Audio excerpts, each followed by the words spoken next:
आज हम लोग डिस्कस करने वाले हैं नीट का जो पेपर हुआ है अभी रिसेंटली। तो हम लोग उसमें से कुछ इंपॉर्टेंट क्वेश्चन है जो फिजिकल एंड इनऑर्गेनिक केमिस्ट्री के, वो आज हम लोग डिस्कस करते हैं। ठीक है, तो इसी सीक्वेंस में जो पहला क्वेश्चन है वो है हम लोगों का, देखते हैं what is the first question. The stability of Cu+2 is more than Cu plus salt in aqueous solution due to. ये बोला गया है कि Cu+2 Cu+1 से क्यों ज़्यादा स्टेबल होता है। तो सबसे पहले क्या करते हैं हम लोग, इनका इलेक्ट्रॉनिक कॉन्फ़िगरेशन फाइंड आउट करते हैं, उससे अपने कोई आइडिया लग जाएगा कि साइज़ क्या होने वाला है। ठीक है, तो अगर हम लोग बात करेंगे कि व्हाट इज़ Cu+2, ठीक है, तो देखिए Cu+2 का अगर हम लोग इलेक्ट्रॉनिक कॉन्फ़िगरेशन करें तो Cu+2 का इलेक्ट्रॉनिक कॉन्फ़िगरेशन क्या होगा, 4s0 3d9। ठीक है, अगर हम लोग Cu+1 का इलेक्ट्रॉनिक कॉन्फ़िगरेशन करें तो क्या यहाँ पर होगा 4s0 3d10। तो इलेक्ट्रॉनिक कॉन्फ़िगरेशन वाइज क्या हम लोग ये कह सकते हैं कि Cu+ is more stable then Cu+2। But अगर हम लोग साइज की बात करें तो साइज जिस भी एटम पे पॉजिटिव चार्ज ज़्यादा होता है, क्या उस एटम का जो साइज है वो स्मॉल हो जाएगा। तो यहाँ पर क्या होगा कि जो Cu+2 है इसका जो साइज है एज कंपेयर टू Cu+ वो स्मॉल हो जाएगा। ठीक है, अगर साइज स्मॉल है तो इसमें क्या होगा, इसमें जो हाइड्रेशन है, वाटर के मॉलिक्यूल का अटैचमेंट है, वो क्या होने वाला है, ज़्यादा होने वाला है। इस वजह से हम लोग कहेंगे कि Cu+2 जो Cu+1 से स्टेबल है ड्यू टू हाइड्रेशन एनर्जी। तो यहाँ का जो आंसर आने वाला है वो कौन सा आंसर आने वाला है, यहाँ का है आंसर नंबर सेकेंड। बहुत ही आसान क्वेश्चन था नीट का ये, तो आप लोग इसको याद भी रख सकते हैं कि Cu+2 स्टेबल है Cu+1 से ड्यू टू हाइड्रेशन एनर्जी। ठीक है, इसी सीक्वेंस में हम लोग नेक्स्ट क्वेश्चन देखते हैं। नेक्स्ट क्वेश्चन कौन सा है अपना, तो देखिए नेक्स्ट क्वेश्चन है कि which among the following options are correct graphical representation of Boyle's law. ठीक है, सबसे पहले तो अपने को ये मालूम होना चाहिए कि व्हाट इज बॉयल्स लॉ। ठीक है, तो बॉयल्स लॉ में क्या होता है, अगर आपको याद हो कि जो टेम्परेचर होता है, टेम्परेचर क्या होने वाला है यहाँ पर, कांस्टेंट होने वाला है। ठीक है, तो देखिए अगर हम लोग इक्वेशन की बात करें, आइडियल गैस इक्वेशन, तो क्या होती है अपने पास, क्या इक्वेशन होती है, PV is equals to nRT। अगर PV is equals to nRT की बात करेंगे और यहाँ पर टेम्परेचर कांस्टेंट है तो क्या n नंबर ऑफ मोल्स का कोई आइडिया नहीं है, तो वो भी कांस्टेंट है। और यहाँ पर जो R है वो तो क्या आइडियल गैस कांस्टेंट है, हमेशा से कांस्टेंट रहा है। तो क्या हम लोग कह सकते हैं कि यहाँ पर PV is equals to constant लिख सकते हैं। अगर हम लोग PV को कांस्टेंट लिख सकते हैं तो क्या हम लोग यहाँ से पहुंच जाते हैं P inversely proportional to V, क्या हम लोग ऐसा कुछ लिख सकते हैं। और यहाँ पर देखिए एक्चुअली जो ग्राफ है वो P वर्सेस 1/V बने हुए हैं, P वर्सेस 1/V एंड यहाँ पर है P versus T, P versus V। तो सबसे पहले अगर बॉयल्स के ग्राफ चेक करें तो बॉयल्स में क्या होना चाहिए, टेम्परेचर कांस्टेंट होना चाहिए। यहाँ पर चेक करते हैं, अगर हम लोग इसको देखते हैं तो क्या हम लोग इस साइन को हटा के, क्या एक प्रोपोर्शनलिटी के साइन को हटा के क्या कांस्टेंट ले सकते हैं, P is equal to KV लिख दे।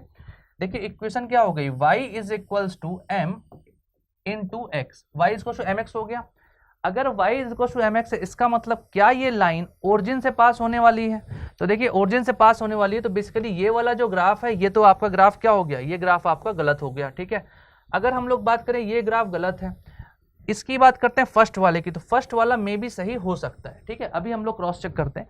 अब हम लोग बात करते हैं यहाँ पर P वर्सेस V में, तो देखिए ठीक तो ये भी है और ये P वर्सेस T, ये तो एकदम गलत हो गया। क्यों गलत हुआ है, क्योंकि टेम्परेचर तो बॉयल्स लॉ में क्या होने वाला है, कांस्टेंट होने वाला है। तो इसलिए अब हम लोग चेक करते हैं कौन सा ऑप्शन आने वाला है। तो ऑप्शन ए चेक करते हैं। ऑप्शन ए में बोला गया है कि T1 T2 T3 आपको एक कर्व बने हैं जिसमें क्या है कि T3 greater than T2 greater than T1। अपने को बताना है कि इनमें से कौन सा टेम्परेचर ज़्यादा है। अगर वो सही रिप्रेजेंटेशन है तो अपन करेक्ट कर देते हैं।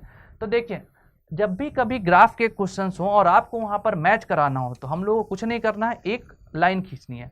वो आपकी चॉइस है कि लाइन आप वर्टिकल खींच लीजिए, लाइन आप हॉरिजॉन्टल खींच लीजिए, उससे अपने को सीधे सीधे आंसर दिखने वाला है।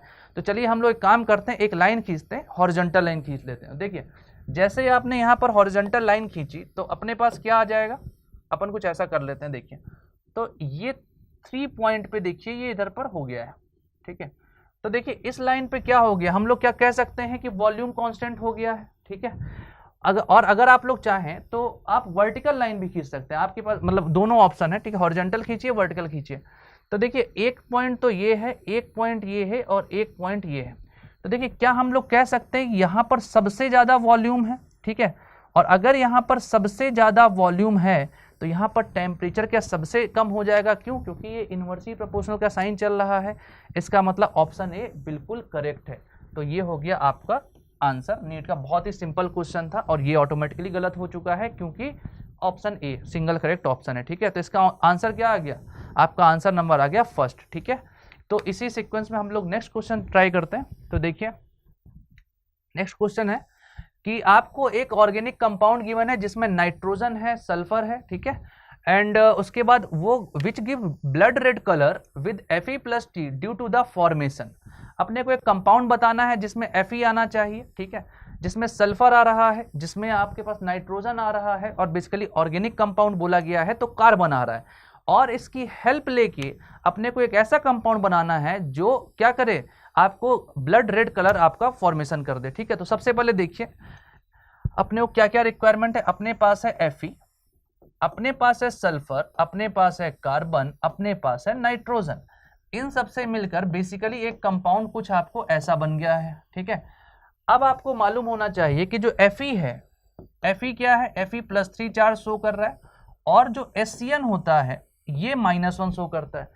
तो बेसिकली Fe+3 एंड HCN मिलकर एक ऐसा कंपाउंड बनाए कि आप उस ऑप्शन में Fe+3 मैच हो जाए और HCN बैलेंस हो जाए। तो देखिए हम लोग चेक करते हैं इसमें पहला ऑप्शन तो ठीक है, जो आया था वही है, बट ये रेड कलर शो नहीं करता, ब्लड रेड कलर। ठीक है, तो ये गलत हो गया।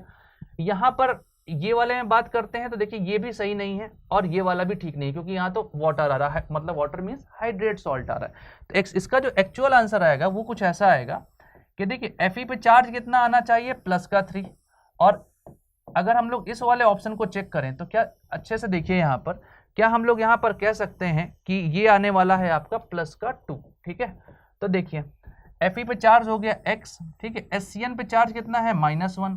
और अगर हम लोग -1 की बात करें, जस्ट अ मिनट, अगर हम लोग -1 की बात करें,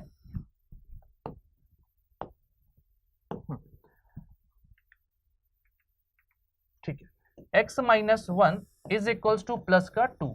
क्या हम लोग कह सकते हैं x की वैल्यू यहाँ से +3 आ जाएगी? तो देखिए बेसिकली Fe+3 भी सेटिस्फाइड हो चुका है और यहाँ पर HCN भी सेटिस्फाइड है। तो बेसिकली जो आपका आंसर आने वाला है, कौन सा ऑप्शन वाले आने वाला है? Option number 3। ठीक है, तो 3 इज द करेक्ट आंसर। ये आपका गलत है, बाकी ये सब भी गलत आ रहे हैं। ठीक है, चलिए, अच्छा ये गलत क्यों है? देखिए यहाँ पर ऑक्सीजन आ रहा है, वहाँ पर तो ऑक्सीजन की रिक्वायरमेंट ही नहीं है अपने को। ठीक है, तो एक ये आपका है। इसी सीक्वेंस में हम लोग नेक्स्ट क्वेश्चन देखते हैं कि अगला क्वेश्चन कौन सा है। अगला क्वेश्चन है कि फॉर अ सर्टेन रिएक्शन, ये केमिकल काइनेटिक्स का क्वेश्चन है और बहुत ही बेसिक सिंपल क्वेश्चन है। ठीक है, क्वेश्चन कह रहा है कि for a certain reaction the rate is equals to Ka² into B, what is the initial concentration of A, what is the initial concentration, sorry, when the initial concentration of A is triple keeping concentration of B constant the initial rate. अपने को एक rate law का equation given है। ठीक है, rate law की equation क्या given है? बहुत सिंपल, यहाँ पर गिवन भी है R is equals to K times concentration of A का square into concentration of B। ठीक है, अब इस इक्वेशन में क्या करा गया है कि A के कॉन्सेंट्रेशन को ट्रिपल करा गया है एंड B के कॉन्सेंट्रेशन को कांस्टेंट रखा गया है। ठीक है, तो देखिए अगर हम लोग R डैश की बात करें तो क्या लिखेंगे? K इंटू, यहाँ पर लिख सकते हैं 3A का स्क्वायर इंटू B को तो कांस्टेंट रखना है। क्या यहाँ 3 का स्क्वायर बेसिकली आने वाला है 9 times K into A square into B। क्या हम इसको बोल सकते हैं कि जो R डैश है क्या वो 9 टाइम्स R हो गया है? मतलब पुराने रेट से जो नया रेट आया है वो 9 टाइम्स क्या हो गया है? इंक्रीज हो गया है। तो 9 टाइम्स इंक्रीज होने वाला ऑप्शन कौन सा है? देखिए, इंक्रीज द फैक्टर बाय 6 गलत है, इंक्रीज द फैक्टर बाय 3 ये भी गलत है, इंक्रीज द फैक्टर ऑफ 9। तो आपका करेक्ट आंसर क्या आ गया है? Option number 3। ठीक है, तो ये आपका ऑप्शन आ गया। आंसर नंबर कौन सा है? सॉरी, ऑप्शन नंबर 2 आपका करेक्ट आंसर। ये तो गलत ही है और 4th भी गलत है। ठीक है, तो 2 इज द करेक्ट आंसर। ठीक है, इसी सीक्वेंस में हम लोग नेक्स्ट क्वेश्चन देखते हैं। What is the next question? ये है आपका सॉलिड स्टेट का क्वेश्चन है।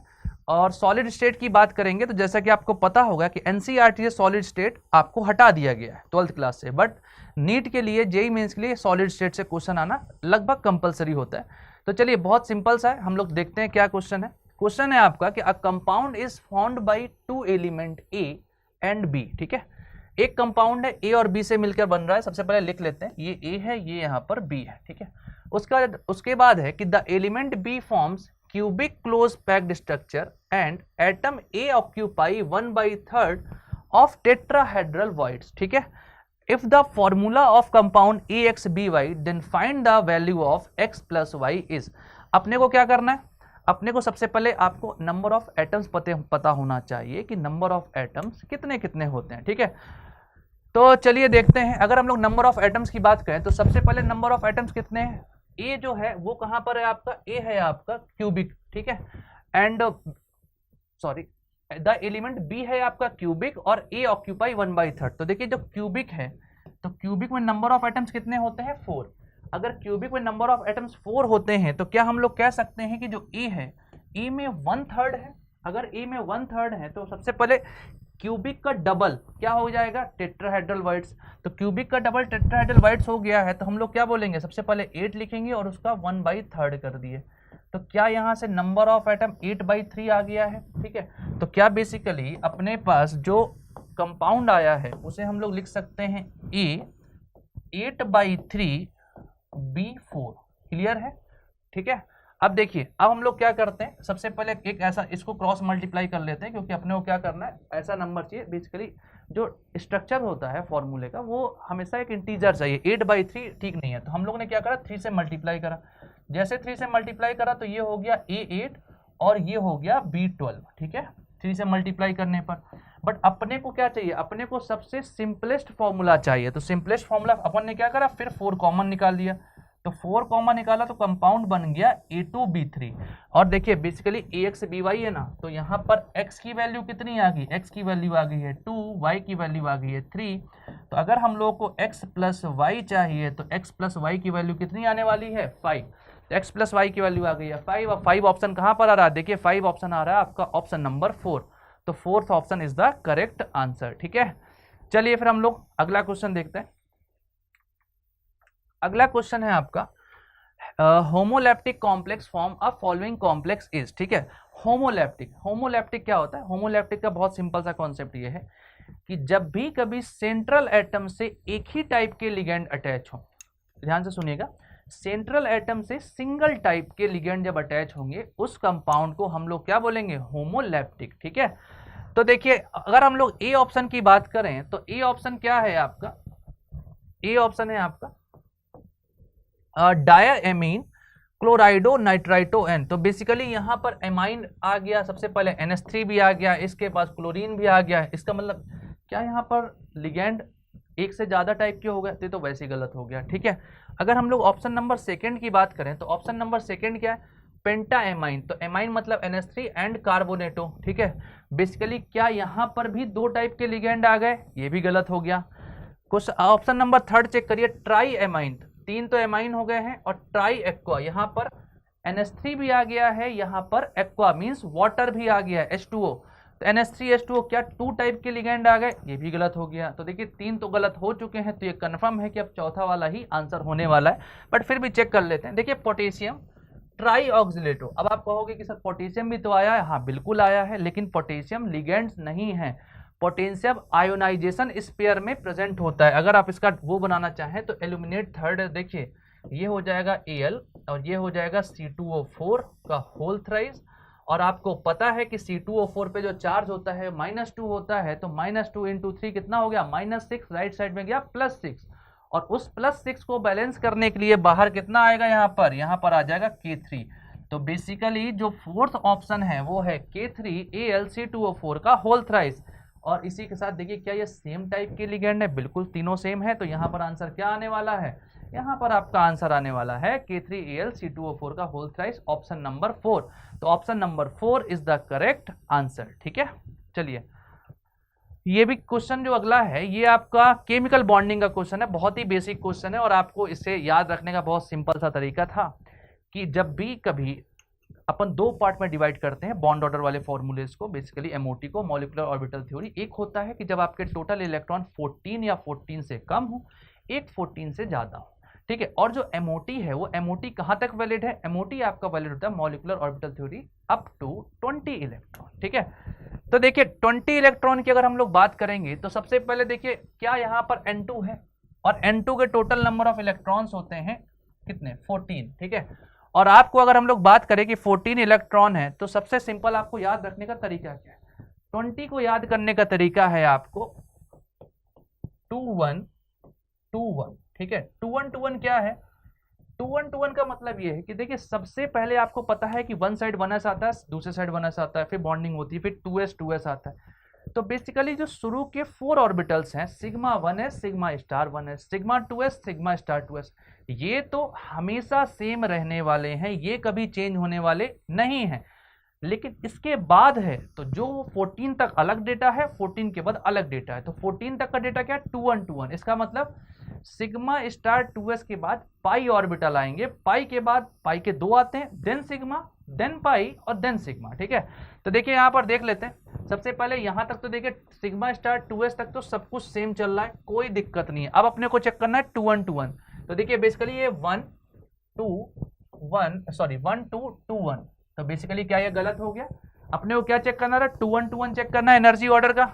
देखिए ये तो है 1, ये है आपका यहाँ पर 1 1 2 2 कर दिया है, ये तो वैसे ही गलत हो गया, तो बहुत ज्यादा गलत है, थोड़ा बहुत गलत नहीं है।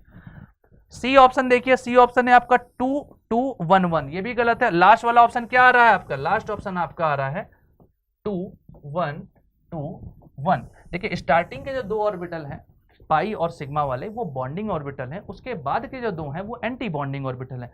बहुत ही सिंपल सा था, आपका आंसर क्या आ गया, ऑप्शन नंबर 4 फॉर नाइट्रोजन। क्या क्लियर है आपको? चलिए फिर हम लोग इसी सीक्वेंस में नेक्स्ट क्वेश्चन देखते हैं।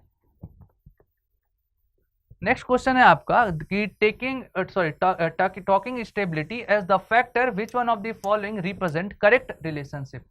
बेसिकली अपने को करेक्ट रिलेशनशिप चाहिए, और आपको ये आइडिया होगा कि आप लोग याद करिए हम लोगों ने पी ब्लॉक जब पढ़ते हैं, हम लोग पी ब्लॉक में एल्यूमिनियम फैमिली होती है, बोरॉन फैमिली बेसिकली, तो उसमें हम लोग ये कहते हैं कि टॉप से बॉटम जाने पर जो ऑक्सीडेशन नंबर की स्टेबिलिटी ऑर्डर होता है वो क्या होता है, कम वाला ज़्यादा स्टेबल हो जाता है इनर्ट पेयर इफेक्ट की वजह से। कि देखिए ऊपर वाले में आप याद करिए बोरॉन पे +3 स्टेबल होता है, एल पे +3 स्टेबल होता है, लेकिन जैसे जैसे डाउनवर्ड जाते हैं लास्ट के 2 में स्पेशली कार्बन फैमिली के साथ भी यही सिनेरियो है, स्टार्टिंग में +4 -4 वाला स्टेबल चलता है, लास्ट में क्या आ जाता है +2 वाला स्टेबिलिटी गेन करने लगता है। तो सेम चीज यहाँ पर सबसे पहली स्टेप अपनी क्या है, सबसे पहली स्टेप अपनी है कि हम लोग यहाँ पर चार्ज निकालने वाले हैं, चार्ज मीन्स ऑक्सीडेशन नंबर। तो चलिए निकालते हैं। तो अपने पास जो फर्स्ट ऑप्शन है, फर्स्ट ऑप्शन क्या है आपका, फर्स्ट ऑप्शन है आपका InI3 is greater than InI, ठीक है। अब आपको पता है कि जो आयोडीन होता है, आयोडीन पे चार्ज कितना होता है, आयोडीन पे चार्ज होता है -1। तो इधर पर बात करेंगे इस आयन पे चार्ज कितना आ रहा है +3, इस चार्ज में कितना आ रहा है +1।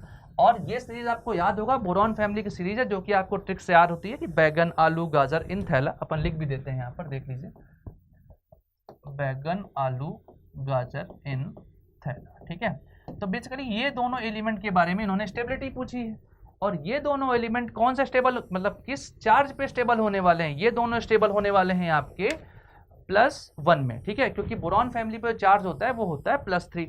तो चलिए अब देखते हैं 1 2 हो गया, तो ये तो बहुत ही ज्यादा गलत है। ऑप्शन नंबर सेकंड चेक करते हैं, सेकंड है आपका ElCl is greater than ElCl3, +1 हो गया और यहाँ पर +3 हो गया। अब देखिए जो +1 है, +1 स्टेबल होता है लेकिन एल्यूमिनियम का नहीं, एल्यूमिनियम का तो +3 स्टेबल होता है, इसका मतलब क्या हुआ, ये भी गलत हो गया। ऑप्शन नंबर अगर हम थर्ड की बात करें तो थर्ड क्या है, थर्ड है आपका TlI is greater than TlI3। क्या देखिए दो यहाँ पर +1 आ रहा है और यहाँ पर +3 आ रहा है, बिल्कुल इस, और अपने को अभी अभी देखिए कि आयन TL में +1 ज्यादा स्टेबल होता है क्योंकि ये डाउनवर्ड होता है। इसका मतलब क्या हुआ कि आपका जो करेक्ट आंसर आने वाला है वो क्या आने वाला है, आपका ऑप्शन नंबर थर्ड। और डी में देखिए उसका रिवर्स लिखा है। तो ये बहुत सिंपल क्वेश्चन था, बोरॉन फैमिली का क्वेश्चन है, पी ब्लॉक अपन बोलेंगे इसको, ठीक है। तो इसका जो आंसर है ऑप्शन नंबर कौन सा हो गया, थर्ड हो गया, third is the correct answer, ठीक है। इसी सीक्वेंस में हम लोग नेक्स्ट क्वेश्चन देखते हैं। अगला क्वेश्चन है आपका the conductivity of centimolar solution of KCl at 25 degree centigrade is 0.210 ohm inverse centimetre inverse, and उसके बाद है कि the resistance of the cell containing the solution at 25 degree 60 ohm, the value of cell constant. Cell constant को basically हम लोग G star से represent करते हैं, ठीक है। एक बहुत सिंपल सा फॉर्मूला होता है, फॉर्मूला क्या होता है कि conductivity is equals to 1/r into G. G star का मतलब बेसिकली L/A है, L/A का मतलब होता है सेल कांस्टेंट, ठीक है। अब देखिए यहां पर कंडक्टिविटी कितनी दी है, कंडक्टिविटी है आपकी 0.210, लेकिन इसमें क्या लगा है, इसके साथ उन्हें एक डेटा और गिवन है, डेटा है आपका सेंटी नॉर्मल, इसका मतलब 1/10, समझ आ रहा है, 0.1, तो कंडक्टिविटी इंटू 0.1 कर दिए तो कितना आ गया, यहां से आ गया आपका 0.210 इंटू 0.1, और यहां से r कितना आ जाएगा, r की वैल्यू हो गई 60 जो गिवन है, और ये किसके बराबर हो जाएगा, जी स्टार के, जिसका मतलब होता है L/A which is cell constant, ठीक है। अब देखिए जब आप इसको सॉल्व करोगे 60 इंटू 0.1 6 और 6 इंटू 0.2, तो यहां से जो आपका आंसर आने वाला है वो क्या आने वाला है आपका 1.26, आप सॉल्व करके देख लीजिए, आंसर आएगा 1.26 सेंटीमीटर इनवर्स। मतलब बहुत ही सिंपल क्वेश्चन आया था इलेक्ट्रोकेमिस्ट्री। जनरली हम लोग बोलते हैं बच्चों को बहुत टफ लगती है इलेक्ट्रोकेमिस्ट्री, बट इस बार का जो इलेक्ट्रोकेमिस्ट्री का क्वेश्चन था बहुत ही सिंपल था, डायरेक्टली फॉर्मूला बेस्ड है, ठीक है। तो ये आपका हो गया अगला क्वेश्चन। तो अगला क्वेश्चन है इसका प्रॉपर बोल सकते हैं कि या तो आप पीरियोडिक बोलिए या तो आप एटॉमिक स्ट्रक्चर बोले, बिकॉज दोनों चैप्टर्स में ये हम लोग पढ़ते हैं, ठीक है। कहाँ से आया है ये, क्वांटम नंबर। अब देखिए क्वेश्चन क्या कह रहा है कि द रिलेशन बिटवीन nm है आपका possible value of magnetic quantum number, ठीक है, for a given value of azimuthal quantum number, ठीक है। तो देखिए एक होता है प्रिंसिपल क्वांटम नंबर, एक होता है एजीमुथल, एक होता है मैग्नेटिक, और एक क्या होता है आपका स्पिन क्वांटम नंबर। तो बहुत सिंपल सा है कि आपको पता होगा कि जो मैग्नेटिक क्वांटम नंबर होता है उसकी एक रेंज होती है 2l+1, याद आ रहा है। यहां पर इन्होंने m को जो रिप्रेजेंट करा है वो nm से करा है, आप कंफ्यूज मत होइएगा, n का मतलब n का मतलब प्रिंसिपल क्वांटम नंबर नहीं है, n का मतलब उन्होंने मेंशन करा है कि nm का मतलब मैग्नेटिक क्वांटम नंबर है। तो क्या हम लोग इसको ऐसे रिप्रेजेंट कर सकते हैं, nm is equals to 2l+1, ठीक है। तो यहां से l की वैल्यू क्या आ जाएगी, l मींस है आपका एजीमुथल क्वांटम नंबर, तो यहां से जो l की वैल्यू आने वाली है वो आएगी nm-1 डिवाइडेड बाई 2। चेक करिए कोई ऑप्शन मैच हो रहा है क्या। अगर हम लोग ऑप्शन की बात करें तो ये गलत हो गया, ये भी गलत हो गया, ये भी गलत है, आंसर क्या आ गया आपका फोर्थ ऑप्शन। तो ये बहुत ही सिंपल क्वेश्चन था क्वांटम नंबर का, तो ये हो गया आपका, ठीक है। इसी सीक्वेंस में अगला क्वेश्चन देखते हैं। चलिए अगला क्वेश्चन है आपका फिजिकल केमिस्ट्री से, ठीक है। Weight of 2 moles of an organic compound which is obtain by heating sodium ethanoate with sodium hydroxide in presence of calcium oxide. तो सबसे इंपॉर्टेंट ये है कि अगर आपको ये याद नहीं है, इसकी रिएक्शन आपको नहीं याद है, तो ये आपसे आंसर नहीं आएगा, ठीक है। तो इसकी रिएक्शन को आपको याद रखना पड़ेगा। तो बेसिकली क्या है, सोडियम एथेनोएट। तो सोडियम एथेनोएट का फॉर्मूला होता है CH3COONA, ठीक है। एक्चुअली इसके 2 मोल होते हैं, और ये किसकी रिएक्शन किससे हो रही है, ये हो रहा है हीटिंग करा रहे हैं अपन किसके प्रेजेंस में, sodium hydroxide with presence of calcium oxide, ठीक है। तो यहाँ पर हम लोग लिख देते हैं, ये हो रहा है सोडियम हाइड्रोक्साइड, ये हो रहा है आपका कैल्शियम ऑक्साइड, और यहाँ से जो ऑर्गेनिक कंपाउंड बनता है वो बेसिकली बनता है 2 मोल्स ऑफ CH4। ये अपने को पता होना चाहिए कि सोडियम एथेनोएट को जब हीट करेंगे तो यहाँ पर क्या बनेगा, 2 moles of calcium 2 moles of methane, ठीक है। तो देखिए अब यहाँ पर अपने को वेट पूछा गया है 2 मोल्स ऑफ ऑर्गेनिक कंपाउंड का। तो अगर हम लोग बात करें कि भाई 1 मोल CH4 का वेट कितना होने वाला है, तो 1 मोल CH4 का जो वेट होता है वो होता है 16 ग्राम, ठीक है। तो अगर हम लोग 2 मोल्स की बात करेंगे तो 2 मोल्स में वेट कितना हो जाएगा, 16 into 2 which is equals to 32 gram. Clear है। तो ये हो गया आपका बहुत ही सिंपल क्वेश्चन था, 32 ग्राम। तो ये आप लोग कॉपी कर लीजिएगा, और ये फिजिकल केमिस्ट्री का मूल कॉन्सेप्ट का क्वेश्चन है। इन्होंने बहुत सारे इस बार के पेपर में बहुत सारे ऐसे टॉपिक्स हैं जो इन्होंने छोड़ दिए हैं, जैसे आयनिक से क्वेश्चन ही नहीं आया है। तो ठीक है, चलिए आगे देखते हैं। तो ऑप्शन नंबर 1 आपका करेक्ट आंसर है। उसके बाद आ रहा है the right option of CO2, ठीक है। ये भी फिजिकल केमिस्ट्री का क्वेश्चन है। देखिए क्वेश्चन क्या है, पढ़ते हैं। क्वेश्चन है the right option for the mass of CO2 produce by heating 20 gram of 20% pure limestone, ठीक है। उन्होंने देखिए बहुत इज्जत से इक्वेशन भी आपको पता है, तो यहाँ पर लिख लेते हैं CaCO3 से अपने पास क्या बन रहा है, CaO प्लस CO2। ठीक है, उन्होंने पूछा गया है कि CO2 का मास बताना है। ठीक है, तो देखिए CaCO3 क्या है, CaCO3 जो है वो है 20 ग्राम, तो लिख लेते हैं। तो ये है आपका 20 ग्राम, बट 20 ग्राम कंप्लीट नहीं लेना है, उसने कंडीशन लगा दी है कि 20 ग्राम में सिर्फ और सिर्फ 20% प्योर है। तो अगर 20 ग्राम में 20% प्योर है तो इसका मतलब कितना है, ओनली 4% यूज करना है। 20 का 20 ग्राम 4%, तो अगर सॉरी 4% नहीं 4 ग्राम, तो अगर हम लोग बात करें तो इस 20 ग्राम में कितना यूज करना है, 4 ग्राम। देखिए क्या ये रिएक्शन बैलेंस है, तो अगर ये 4 ग्राम है तो सबसे पहले एक चीज और, ये मत कर दीजिएगा अगर यहाँ पर 4 ग्राम है तो इसको भी आपने 4 कर दिया, बिल्कुल नहीं, अपन को मोल्स कैलकुलेट करने पड़ेंगे। तो सबसे पहले अगर आप इसके मोल्स कैलकुलेट करोगे तो क्या हम लोग लिख सकते हैं, मोल्स का जो फॉर्मूला होता है वो होता है weight upon molecular weight. Weight कितना है 4, मॉलिक्यूलर वेट कितना होता है CaCO3 का, CaCO3 का होता है 100। तो क्या यहाँ से 0.04 मोल्स आ गए हैं। अब 0.04 मोल्स CaCO3 के आए हैं तो इतने ही मोल्स क्या होने वाले हैं CO2 के। तो अगर हम लोग क्या करेंगे, 0.04 मोल्स आ गए और आपसे पूछा गया है वेट, तो क्या करेंगे, इसमें मॉलिक्यूलर वेट का करा देंगे मल्टीप्लाई। तो जो आपका आंसर आने वाला है वो कितना आने वाला है, 1.6 ग्राम। देखिए ऑप्शन में कहीं मैच हो रहा है, नहीं सॉरी 1.76 ग्राम आपका आंसर आने वाला है। कैलकुलेशन देख लीजिएगा, 44 इंटू 0.04, 40 से एक्चुअली 1.6 आएगा, तो यहाँ पर आएगा 1.76। कौन सा ऑप्शन मैच हो रहा है, ऑप्शन नंबर 1। ठीक है, तो आपका जो फर्स्ट ऑप्शन है वो करेक्ट हो गया है। चलिए अगला क्वेश्चन देखते हैं। अगला क्वेश्चन है आपका सॉलिड से, फिर से सॉलिड से 2 क्वेश्चन आए कि 1H centre octahedral voids lie 1 unit of FCC। बहुत सिंपल है कि देखिए फेस सेंटर में एटम्स कितने होते हैं, 4। ठीक है, उस 4 एटम में से बोला गया 1H सेंटर, तो टोटल हो गए 4, उसमें एक का आपको परसेंटेज, एक का आपको ऑप्शन पूछा गया कि 4 के रिस्पेक्ट में 1 कितना होगा। तो सिंपल सी बात है, बहुत ही क्लियरली आंसर कितना आने वाला है, 1/4। ठीक है, H सेंटर को फ्रैक्शन बताना है, 1H सेंटर तो 1 में 4। ठीक है, तो 1/4 आपका करेक्ट आंसर हो गया। बहुत ही बेसिक क्वेश्चन था ये। अगला देखते हैं, अगला है आपका the equilibrium concentration of species the reaction A + B से C + D, वो ऐसे बना हुआ है।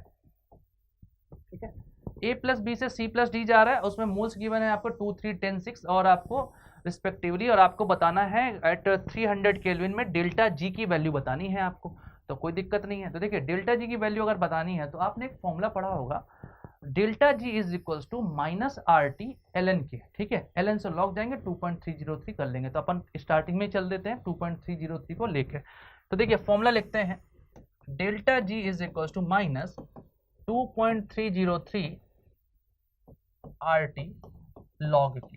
ठीक है, एक्चुअल फॉर्मूला होता है अगर आपको याद हो, delta G is equal to delta G naught plus 2.303 RT log के मतलब KC होता है। ठीक है, अब आपको इक्विलिब्रियम में जो गिब्स फ्री एनर्जी होती है वो 0 हो जाती है, तो जब डेल्टा जी 0 हो गया तो डेल्टा जी की वैल्यू क्या हो जाएगी, डेल्टा जी की वैल्यू हो जाएगी -2.303 RT log के। ठीक है, अब यहाँ पर log के का मतलब KC है, तो निकाल लेते हैं।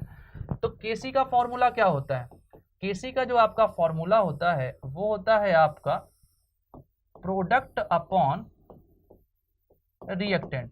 प्रोडक्ट का कॉन्सेंट्रेशन कितना है, प्रोडक्ट यहाँ पर A B C D है। ठीक है, 2, 3, 10, 6 यहीं पर लिख देते हैं, 2, 3, 10, 6। तो ये बेसिकली हो जाएगा 10 × 6, 60 डिवाइडेड बाई 2 × 3। तो KC की वैल्यू कितनी आ गई है, 10। वैल्यू पुट कर देते हैं, तो जब हम लोग वैल्यू पुट करा तो देखिए क्या आया, -2.303। ठीक है, R की वैल्यू हो गई, R मतलब R की वैल्यू रख देते हैं, और R किस में दिया है, R आपको गिवन है कैलोरी में। कैलोरी मतलब कितना होता है, 2 कैलोरी। ठीक है, टेम्परेचर कितना है 300, और log 10 कितना हो गया 1, तो ये कितना हो गया 300 × 2 600, 600 × 2 1200, 0.3 लगा है तो 1200 के आसपास आंसर आना चाहिए। 1200 से ज़्यादा, तो ऑलमोस्ट मान लीजिए 1300 के आसपास। तो ये कोई ऑप्शन मैच हो रहा है क्या, ये तो हो नहीं रहा है। 2 ऑप्शन मैच हो रहा है, ये भी गलत है। 2 ऑप्शन मैच हो रहा है 1372 और 1381। तो आप इसे सॉल्व कर लीजिए, जो आपका आंसर आने वाला है वो कितना आने वाला है, -1381.80 कैलोरी। ठीक है, तो ये आपका आंसर हो गया डेल्टा जी नॉट की वैल्यू, ऑप्शन नंबर 2। ठीक है, सीधा फॉर्मूला बेस्ड था, कुछ भी दिमाग नहीं लगाना था। ठीक है, चलिए इसी सीक्वेंस में हम लोग अगला क्वेश्चन देखते हैं। अगला क्वेश्चन है आपका, which complex compound is most stable. जब भी कभी कॉम्प्लेक्स कंपाउंड में आपसे स्टेबिलिटी चेक करवाना हो तो आप सबसे पहली प्रायोरिटी देखिए chelate. Chelate means ring formation, जहां पर बाइडेंटेट लिगेंड आ जाए मतलब वो स्टेबल है। अब बोलिए आप सर एक से ज्यादा कंपाउंड में बाइडेंटेट लिगेंड है, बिल्कुल, तब फिर अपने को चेक करना है कि किसमें ज्यादा नंबर ऑफ रिंग्स बन रही हैं। ठीक है, तो देखिए ये तो NH3NO3, क्या यहाँ पर रिंग का फॉर्मेशन होने वाला है? बिल्कुल नहीं। ये अगर आपको याद हो कोऑर्डिनेशन में इसको फेकमर आइसोमर भी बोलते हैं, Ma3B3 टाइप। ठीक है, तो ये इसमें कोई रिक्वायरमेंट नहीं है, लिख देते हैं यहाँ पर। ये हो गया आपका Ma3B3। ठीक है, इसकी बात करेंगे, देखिए यहाँ पर EN आ गया है। EN का मतलब होता है ब्रिज। ब्रिज मतलब basically bidentate ligand, ethylene diamine. इसका मतलब यहाँ तो स्टेबिलिटी आ सकती है। यहाँ पर चेक करें, दूर दूर तक कोई रिंग नहीं बन रही है। यहाँ पर चेक किया, कोई रिंग बनने वाली नहीं है, सब मोनोडेंटेट लिगेंड चल रहे हैं। सिर्फ ये वाला है जो बाइडेंटेट लिगेंड है, विद रिंग फॉर्मेशन करेगा। तो अगर हम लोग बात करेंगे मोस्ट स्टेबल की, तो आपको आंसर तो दिख ही गया है कि जो आंसर आने वाला है, आंसर कौन सा है? Answer number option number second. ठीक है, EN का अगर हम आपको डायग्राम बना के देखना है तो वो भी देख लीजिए। डायग्राम कुछ ऐसा बनता है, CH2 NH2 एंड NH2। ठीक है, ये रहा आपका स्टार। क्लियर है?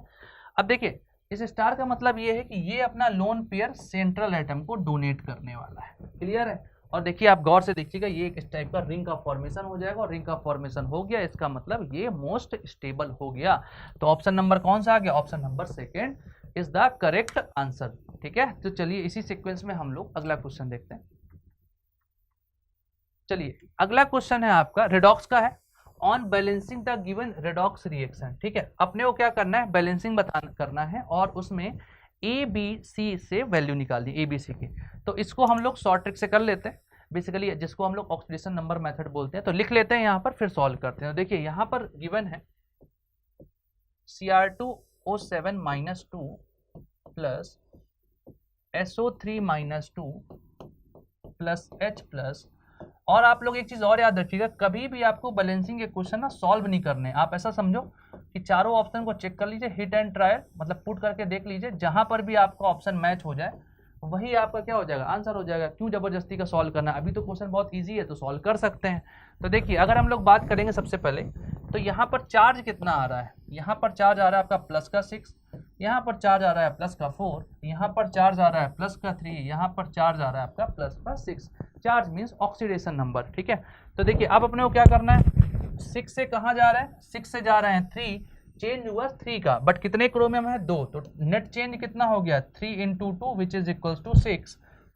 4 से कहाँ जा रहे हैं? 6 में, चेंज हो गया है 2।